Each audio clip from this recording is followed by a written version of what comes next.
everyone, my name is Zachary as always, and today we are talking about the movie that pretty much shook the world when it came out.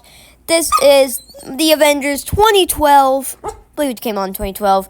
And this was the first team-up movie with all the Avengers, the very first movie. This is what each of the separate films have been building up to.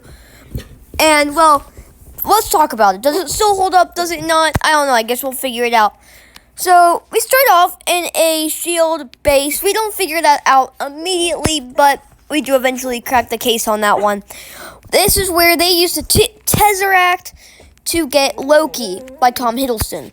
Now, Loki's a good character. I think he's a good way to start off the MCU. And I don't think, we know what they did with Loki later. They killed him off, killed him off in a really lame death in either Endgame or Infinity War, which was okay because he didn't really do anything after this movie.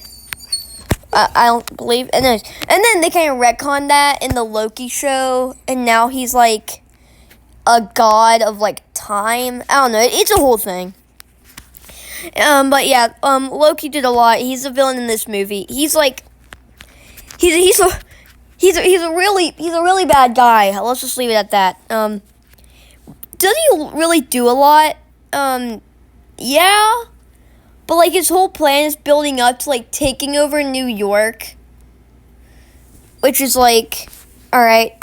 Anyhow. So we all remember what this movie did.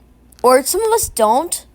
Because for some reason, I will ask people what the first appearance of Thanos was, and they'll have no idea. This was the first appearance of Thanos, and imagine seeing this dude, imagine him looking like this when Endgame came out. Let's just say that movie would not be as high ranked as it is today. Some people have that in their, people have that in their top 3 MCU films. It probably wouldn't be if Thanos looked like this. Anyhow. Yeah, so we get to the introduction of Thanos, and and I think they really had to kind of keep Thanos, behind the scenes for, the movies until he was really ready, because they were still cracking the case on what they should do with Thanos when this movie came out, and even when Age of Ultron came out and he got the Infinity Gauntlet.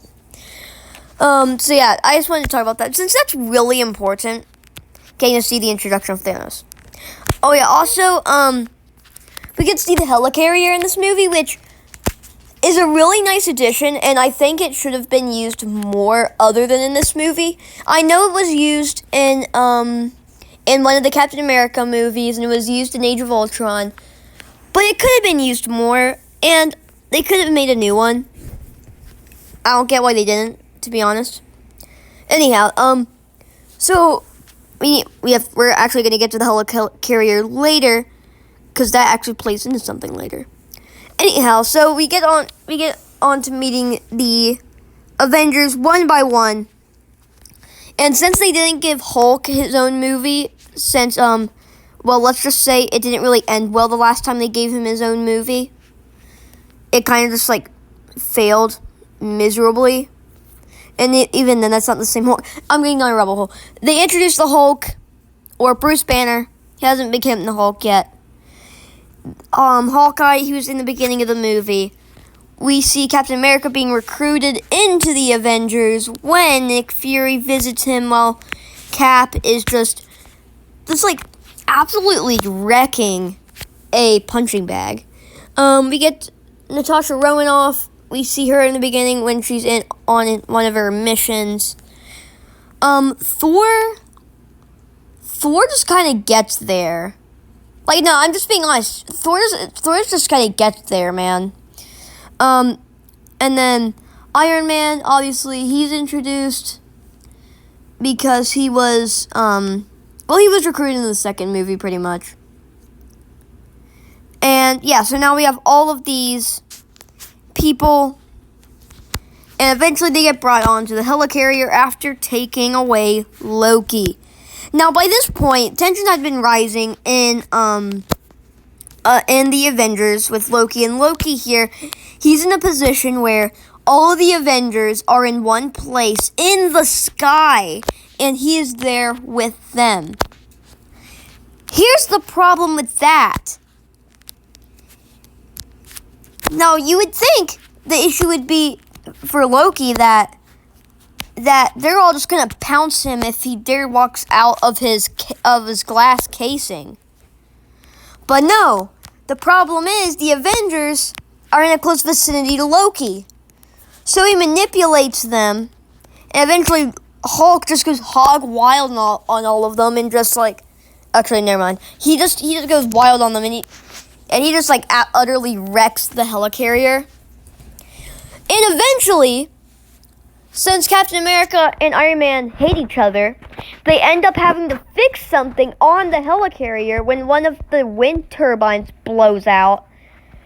And then we see some banter between Iron Man and Captain America, because by this point they hate each other, and obviously opposites attract. So by the end of the franchise, the Avengers franchise, they're huge friends.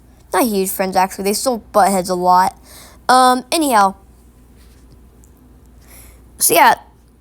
And we get this, and this is a movie that really did what it needed to do by introducing the Avengers and tying up ends that need to be tied, like where's the Hulk? Where is insert other characters.